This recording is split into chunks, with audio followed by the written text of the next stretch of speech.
Hi, and welcome to today's topic, which is all about the mental effects of menopause in our lives and why it happens, and also then what are some ways to help to support us through this process. So to start off with, let's just flag those most common ones. So that's anxiety, brain fog, depression, poor concentration, can be self-doubt, even things like not having less confidence, like not confident in our driving, like quite commonly it's at night time, don't feel as confident, not as confident in making decisions.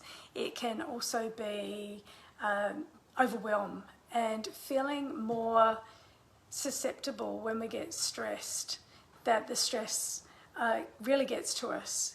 And it's a multitude of factors, obviously, which you probably know a lot of these things, but even part of what I'm trying to help with by providing this today is to help to group together things that are part of that change, that transition through menopause, through that process. And the most prominent common denominator in all of this is that we are producing less estrogen. And when that happens, that affects so many different areas in the body because we have estrogen receptors all throughout our body. It's just not particularly just our ovaries that produce estrogen. So the first thing I wanted to mention was that because the menopause process is affecting our brain, our nerves, and our blood vessels, that even beyond that, it's also that we have estrogen receptors in the same brain regions that regulate temperature, sex drive, sleep, emotions, attention, and memory. So does that pretty much cover all of those areas that perhaps you might be feeling different to how you felt maybe a year ago or 5 years ago, maybe even 10 years ago? So that's how the brain is part of this whole equation. It's not just this focus is below the waistband type of thing. So that menopausal drop in estrogen, it can change how efficiently the brain uses glucose and in turn how well our nerves function. So when I mention about how it can affect our nervous system, if you think of it like how you might be experiencing, I know I'm getting some of those brown spots on my hands or on my skin. So if we think of that's part of this process, this aging process, that along our nerves, along the nerves, that we're essentially getting those sort of brown spots on our nerves as well, which means that the messages are travelling more slowly than what they would have in the past. So those messages are travelling slower. So we will have kind of those delays in some ways, but it doesn't have to mean that it's going to be like a lifelong thing, because it might be that we're just going through a glitch at the moment as the system changes over from our sex hormones being like estrogen, progesterone, etc., being produced in our sex organs, our ovaries, etc., and now it's being shifted over to being produced in our adrenal glands. So adrenal glands currently being overworked or have been overworked for a while, excuse me, through all the other stresses in our life. So whether you've got young kids, you've got older kids, perhaps left school but they're still living at home, they might be going to uni, they've got other stresses that you're managing. Maybe you are the main taxi in the household, driving everybody around or coordinating things. Maybe you've got older parents who you're having to start looking after more and more. So that can also be an extra added stress, that perhaps at work that's getting more stressful, maybe in a more senior role. Or it could even be that, and I've known of lots of women who've gone through this, where when they're going through their menopause transition, that they're finding that younger people are coming up through the ranks at work with less experience and expecting more and to have higher positions, more money, etc., etc.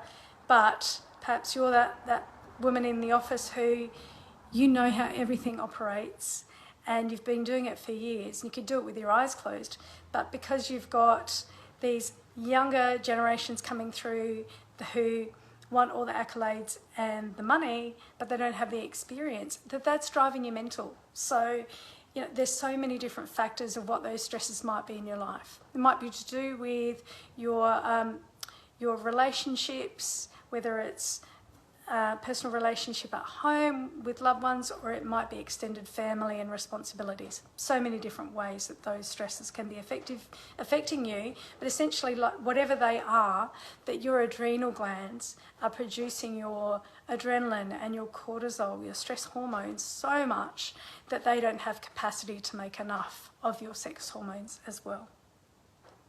So then another part might be if you've got disrupted sleep. So that could be a few reasons. One could be to do with your blood sugar levels. So if in the past you might have experienced that if you'd had a big night out and had quite a few drinks, then you go to bed at about midnight or so, that then you wake up like so alert at like 2 in the morning. And that can be because alcohol, which is just basically pure sugar, elevates your blood sugar levels. Then once it gets processed while you're asleep, then your body will wake you up when you have excessively low blood sugar level. And then as you wake up, that you'll be in that really wide awake state. And that might be when you get a hangover and you get up and you go and get a glass of water, etc. So that can be happening partly as well through menopause. So when you're producing a lot of that cortisol hormone, your stress hormone, perhaps you're having higher carbohydrate foods at night, maybe it's bread, pasta, maybe something sweet after dinner, maybe it's alcohol, then that's elevating your blood sugar, then you go to sleep, and then you wake up at the 1, 2, 3 o'clock in the morning type of scenario. So my suggestion with that is to look at how you might be able to decrease the amount of carbohydrates that convert into sugars into your diet, especially in the evening where you haven't had a chance to burn it off. And that can help you to have a more level and consistent blood sugar level so that you can help to sleep all the way through the night. Another reason why you might wake up is if you've got a sluggish liver, like your liver's not detoxing that well, and then during the night, that sort of 2, 3 o'clock in the morning type of time frame can be when your body wakes you up because your system has these toxins that your kidney and your liver, kidneys and liver have been processing, and they want to empty out of your bladder to help to keep your body in a state of balance. So avoiding as many toxins as you can, which could be through your diet, it could be through what you're putting on your skin, it could be even your laundry powder and your fabric softener. I'd definitely say stay away from fabric softeners if you can.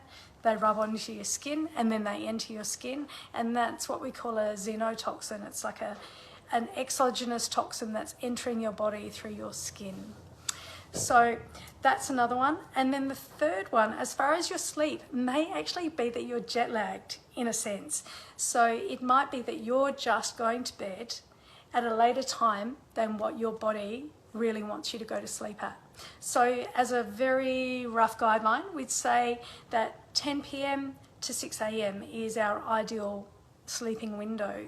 So if you're going to bed at, say, midnight, then you're missing out on some of your physical repair, because we say that your physical repair is generally from 10 p.m. to 2 a.m. and then your mental repair is from 2 a.m. to 6 a.m. So when you put that into the kind of context of what sleep you might be missing out on, is it physical or is it mental? So, and if it might be that if you just get to bed a half an hour earlier or an hour earlier, would that help you to get the sleep that you need? Because what if you're waking up at 4 every morning? Is it that you're going maybe to bed a little bit too early even? So just having a look at that part of the cycle for you, and maybe it just needs adjusting slightly one way or another. So Also tips like keeping your bedroom cool, limiting your artificial light, can really help. And often when it gets to winter that people think, I need my electric blanket on, I need to be really warm. As we know through menopause, generally that's the time when you get your hot flushes. So perhaps it's that you don't need the electric blanket on, or you need one that you've got the 2 controls on each side of the bed.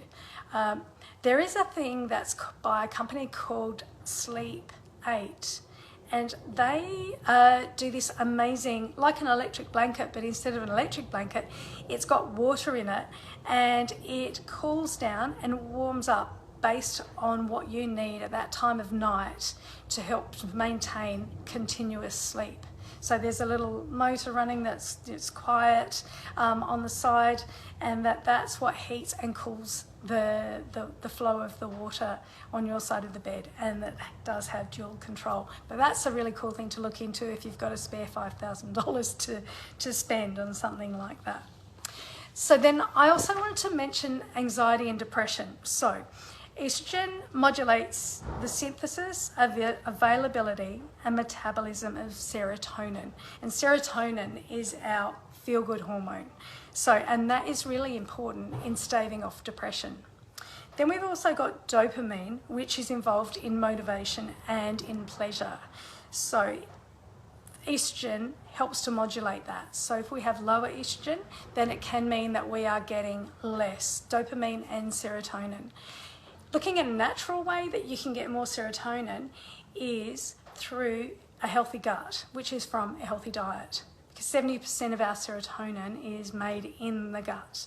So by eating more fibre, so that's all your plants, whether it's fruit, vegetables, nuts, seeds, all of those things, they act as fibre in our gut, and it's a particular type of bacteria in our gut that when it breaks down the plant fibre, a byproduct of that is to produce serotonin.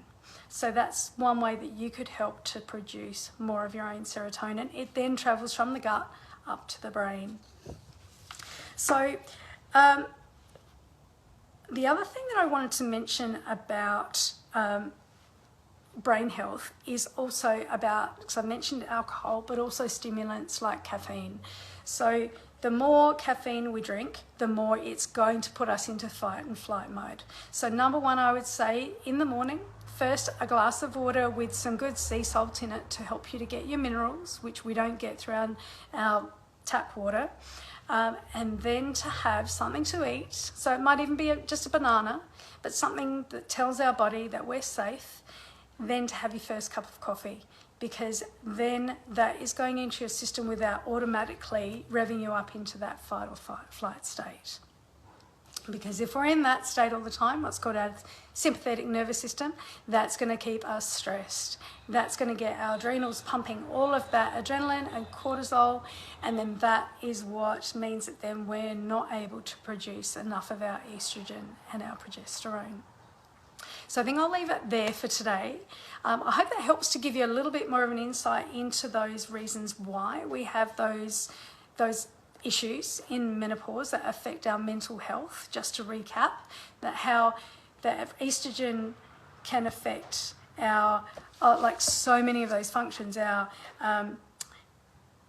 sex drive, our temperature, our sleep, our emotions, our attention, and our memory. So, one thing I will just mention before I go is, as far as our memory, that when we're in a stress state, our memory will also be impaired. So the more that we can get rest, the more that we can meditate, or whatever your being present kind of routines are, will also help with being able to have clarity of thought and help to reduce that brain fog. Also with brain fog, let's not forget that candida, an overgrowth of candida, can be another reason why we get brain fog, which can happen at any part in our lives.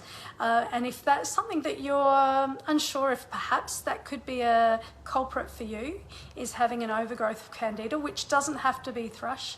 It can be systemic overgrowth of candida. So things like a white-coated tongue, if you get fungal nail infections a lot, ear infections, there are so many symptoms. Craving dairy products even though you know that they don't really work for you. Bloating and gas is a classic example of overgrowth of candida. Please reach out because I can help you with getting that population under control in a natural way, which if that helps you to get rid of brain fog, I'm sure that would help you on a daily basis too. So I will look forward to seeing you next week if you can make it for our third instalment, which is about emotional effects of menopause. And also if there's any particular individual help that you need, please reach out and let me know by messenger, or you can email me anytime. We'll see you soon.